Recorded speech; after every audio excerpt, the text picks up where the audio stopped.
কাভারাদোনা। মাঠে যার ড্রিবলিং দেখলেই মনে পড়ে যায় ডিয়াগো আর্মান্দো মারাডোনাকে। কিন্তু কে সে? কেনই বা মারাডোনার মতো এক মহান তারকার সাথে তার তুলনা?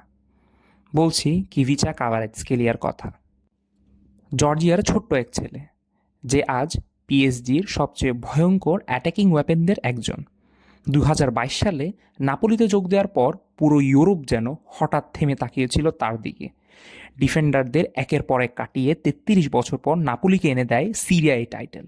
Speed, close control and unpredictable movement, সব মিলিয়ে থামানো তাকে প্রায় অসম্ভব।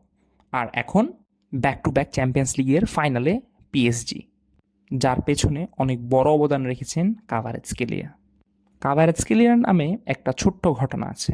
যে বায়ার্নকে হারিয়ে পিএসজি 2026 সালে চ্যাম্পিয়ন্স লিগের ফাইনালে পৌঁছেছে, সেই বায়ার্নই একদিন কাভারাৎসকেলিয়াকে রিজেক্ট করেছিল। আর এখন সেই আক্ষেপ ঘোচাতে বায়ার্নের নজর তার ছোট ভাই টর্নিকে কাভারাৎসকেলিয়ার উপর।